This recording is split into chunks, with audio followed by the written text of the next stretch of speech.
Welcome everyone to the Larsonland podcast. I'm your host, Sawyer Hill, and I'm joined as always by my co-host, Dylan Bradshaw.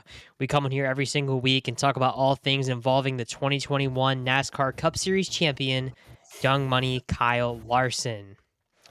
On today's show, we're going to dive into Golden Isles recap from the High Limit Sprint Car Series and the Lucas Oil Late Model Dirt Series from Thursday night and Saturday night.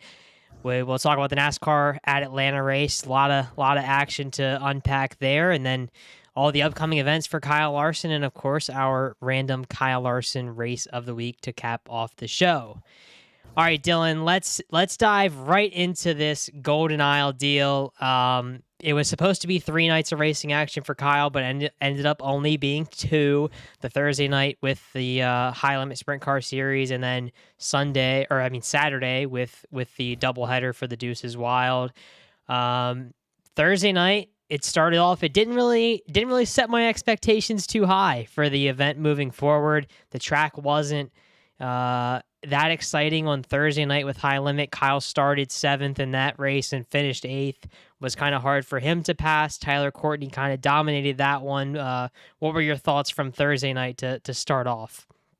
Yeah, I wasn't really sure, what to expect. I mean, being that was the first time to see sprint cars on the track, the track is super wide. I was kind of expecting some, crazy slide jobs, ton of room for the cars Yeah. to, kind of get by, but you just really didn't see it. I mean, it wasn't too eventful Thursday. Caution-free main event. There was a few instances where I thought a caution was going to come out, but ultimately didn't come out. And Courtney, he just had a rocket ship. I mean, he's really going to be a problem this year. I mean, he picked up the win at East Bay. Him and Larson split that. He got the win here, and he was kind of on the move there on Saturday too. I mean, he had a chance to win. He was in contention there a little bit, but Thursday was just hoping for a little bit better race Saturday, and then Friday in the late model, crazy cancellation. I mean, Yeah. it wasn't really raining at all. I don't know why exactly they called that. I mean, there was like rain in the area for maybe 20 minutes or so, but was kind of hoping for a doubleheader there with Lucas Oil on Saturday, but ultimately ended up running the high limit sprints, the super late models, and the 604s. Not a huge field there in the sprint car side of things on Saturday. Only 26 cars. That is one little thing that kind of found odd. I mean, they had like a B main, 24 cars advance. They left 2 cars out. Not sure why they didn't, just let all the cars in, or maybe add another heat, let some more cars out. I don't know, but not a huge thing there. But late models, they were there. Tons of action. It was a very long event. What was it, like 5 or 6 hours the whole time we were there? But yeah, I mean, it was a nice track. My first time there. Nice track. Nice to see the red clay. It was a great view up there in the grandstands, and not too much to complain about.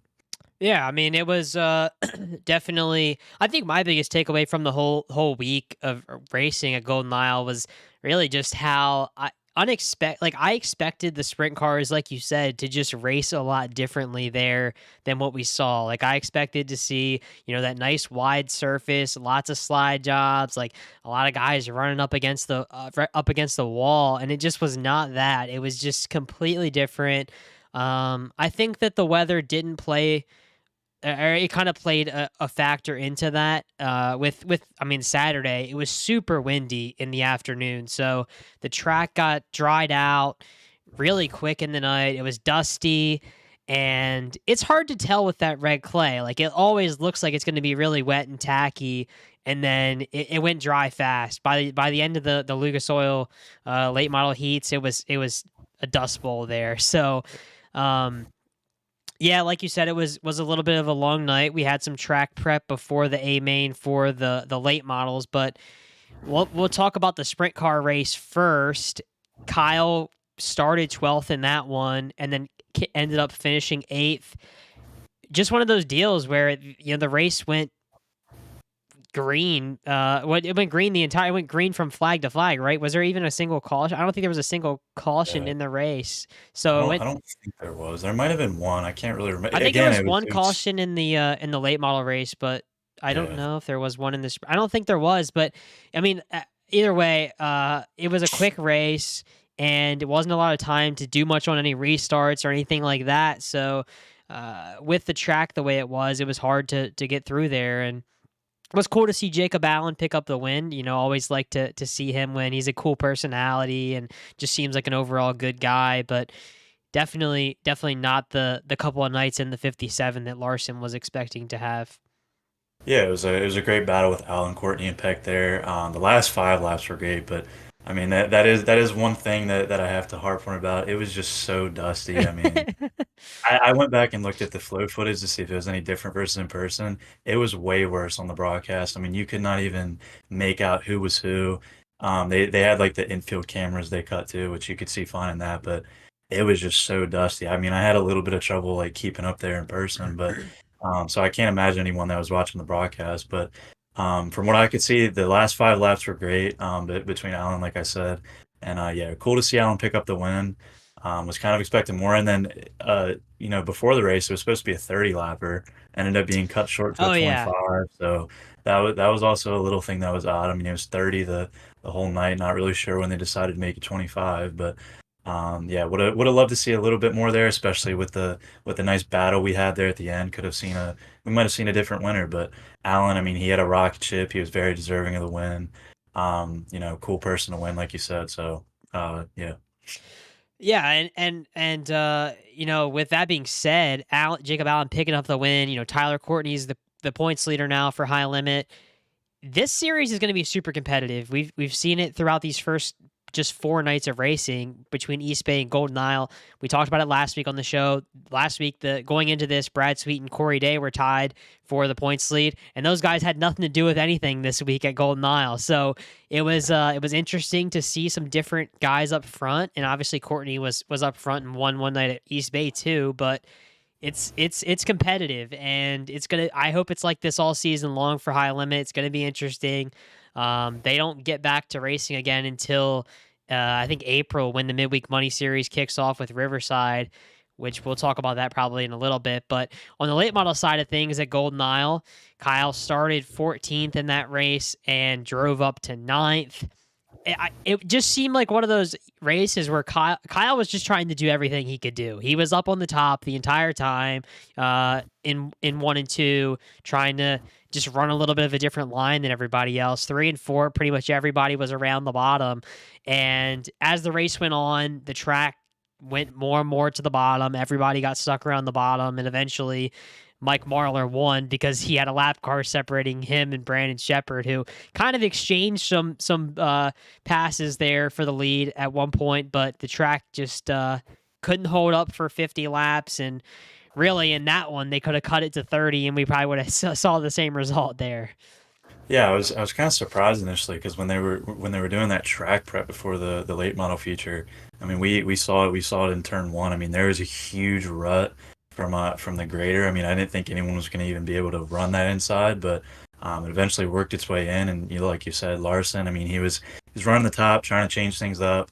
Just one of those races. I mean, can't really make up much ground. It was just I don't know. It just kind of seemed to go by. Maybe I was kind of aggravated from waiting on that track prep. I mean, that track prep seemed like I don't know. It seemed like it was like an hour long, but 14th and 9th, you can't complain. Marlar had a rocket ship, like you said. Shepard, he was definitely giving him some blows. He hung around most of the race, took the lead at one point. Other than him, Overton, he kind of made some ground, started closing a little bit on Shepard as Marlar was kind of pulling away there at the end, but. All in all, can't complain. I mean, the track it had a ton of cars on it, ton of Yep. action, ton of. I mean, you can't really ask for too much as far as the surface goes. So, I wish they did kind of maybe do some track prep before the high limit feature. I mean, there's just so many cars on, and maybe would have prevented some of that dust. But I don't know. Maybe we would have maybe saw a completely different race. Yeah, and it was just I think, I mean, we saw just High Limit there on Thursday night, and it was a little bit dry. But it would have been interesting to see if they raced on Friday night with the late models, what the track would have been like with like getting a little bit of moisture in the track from the rain. I mean, it didn't rain the entire rest of the night on Friday night. They kind of made an early call to cancel it. I would have been interesting to see if it would have been much different, or if that's just how the track is right now with the way they're prepping the track. All that stuff's super interesting. It's just like sometimes you go to the same track and they do the same thing, and it just doesn't turn out to be as good. So you know. The races like that make the good ones even better. That's what I always say. You go there and you see one that's kind of average like that. You appreciate the ones you go to that are absolute barn burners a little bit more. So good couple of nights at Golden Isle. Obviously not the results that Kyle wanted to have, but it was nice for us to both get out to the track again and kind of kick off the season, so to say. So diving into NASCAR at Atlanta, this was a crazy race, Dylan. I mean, um, Kyle started off strong, qualifying fifth, the best of all the Hendrick cars, and he was super fast all day. I mean, he looked like he had a car that was capable of winning the race. How many times have we said that on the podcast? Like he has the car, and he was. I mean, across the board, he was good when he was pushing people. He was good out front at times, and I really thought this was going to be the time for him to win, but the super speedway curse struck again, and ended up finishing 32nd. Yeah, unfortunate. I mean, I guess the bright side of things, he was able to pick up a fourth place and second place stage finish in 1 and 2. He got sandwiched in between two guys that you don't want to be in between a super speedway, Keselowski and LaJoy, which LaJoy really couldn't do anything either. I mean, he was behind Yeah, Larson. Keselowski lost the grip. You just can't go anywhere. I mean, it's just terrible luck, time and time again. If he wasn't there, we might see Larson at the end in that 3 1,000ths and 7 1,000ths finish between crazy. Suarez, Busch, and Blaney. So yeah, that was just insane. Watching that, I mean, seeing those cars at Atlanta. I mean, going into it, I wasn't too optimistic. We saw some snooze fest races there, but it seems like as the track's starting to wear in a little more, starting to age, it seems like it's aging pretty quick. So it seems like it's aging a little bit, starting to become better. I mean, we saw comers and goers the whole time that race. It kind of rewards the cars that have good handling and Yeah, the drivers that can drive it into the corners better than others. And I think that adds a skill point to it versus seeing Daytona and Dago where it's just pedal down to the metal, hope for the best. And I think Atlanta kind of adds a little bit of a skill factor to the super speedway style of racing. But it was a great race. I mean, it honestly is like, I know we're only second weekend, but race of the year candidate. And I didn't think I'd be saying that on yeah. super speedway, especially with this next gen car. But I mean, man, it was just really exciting. Like the runs you can get. If guys went 3 or 4 wide, I mean, that track is very narrow. And I mean, 3 wide at the finish. Cindric, he had like a really good 4 wide move there for the lead. I think that was in stage 2 or so. So yeah, I mean, just some exciting stuff, some exciting moving throughout the track. Wasn't just some pedestrian racing, follow leader to the last few laps. I mean, guys were becoming aggressive. I mean, second lap of the race, there was a pile up. There's only a handful of guys that weren't involved in a wreck that race. So love the aggressiveness there. Love how racy it was, and despite it being a playoff race, I'm actually looking forward to see what the race at the end of the year is going to be like there.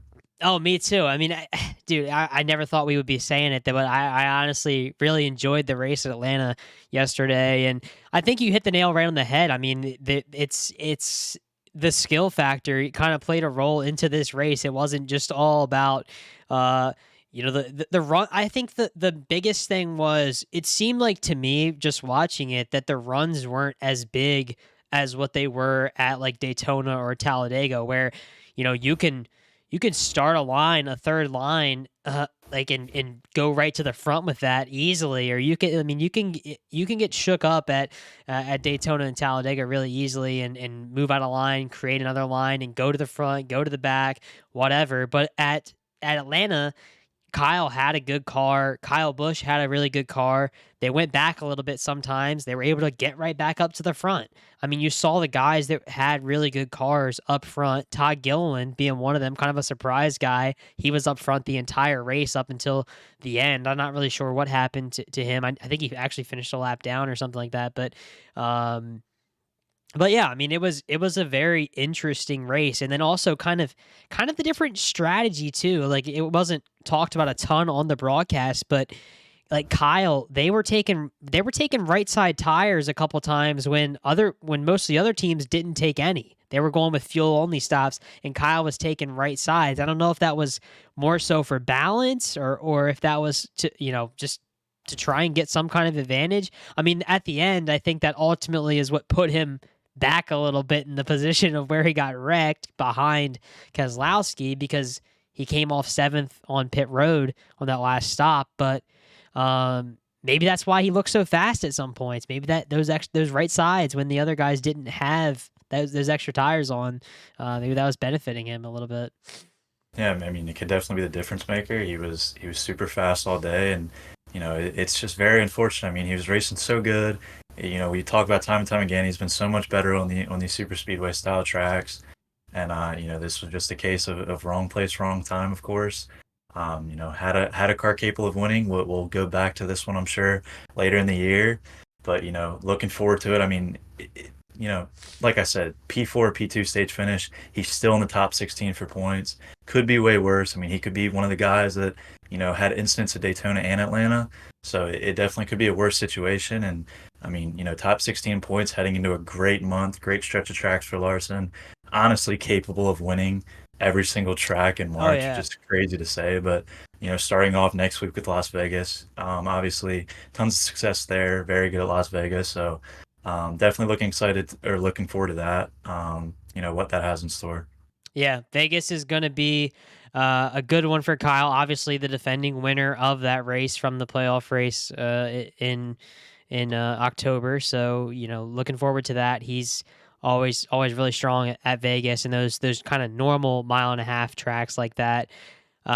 Looking ahead to the upcoming events for Kyle Larson, we don't have much on the schedule other than NASCAR stuff right now, Dylan. I mean, this week it's Vegas and really only Vegas. We don't expect him to have any dirt stuff for the next couple of weeks up until that high limit at Riverside for the start of the Midweek Money Series on April 9th. But we got Vegas, Phoenix, Bristol, Circuit of the Americas, and Richmond here in the month of March. It's going to be exciting stuff.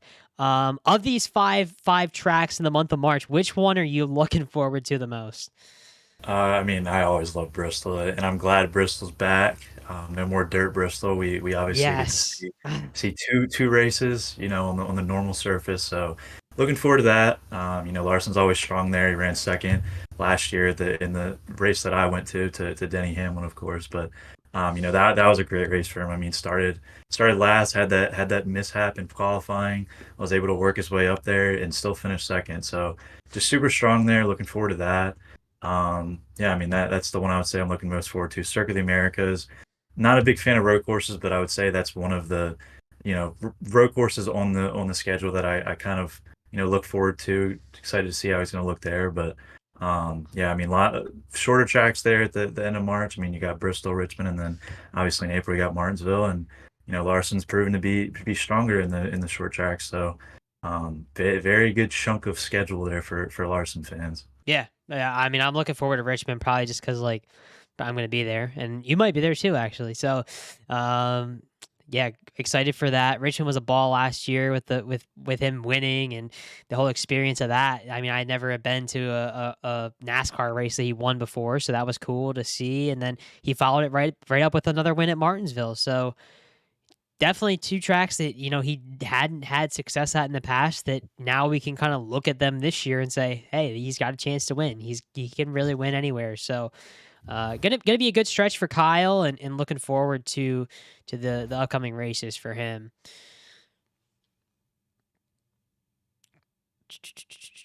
So yeah, so really other than that for the upcoming events, not much else on there, Dylan. So if you didn't have anything else for today's show, I think that should pretty much wrap it up. We got the Kyle Larson race of the week still to go over, but that should pretty much be it. Yeah, I was gonna say go ahead and get into the race of the week. I'm excited to see what you picked. I mean, it's kind of just like a throwing a dart at the dartboard. He's got so many races dating back so long ago. Let's see what we got for this week. All right, so I kind of thought about it. I'm like, am I just going to stick to dirt races or am I going to throw in some NASCAR ones? I think we're just going to open up the entire pool of races. So this week, the random Kyle Larson race of the week was on September 21st, 2019, with the NASCAR Cup Series actually at Richmond Raceway. Kyle started 13th and finished the race in 6th.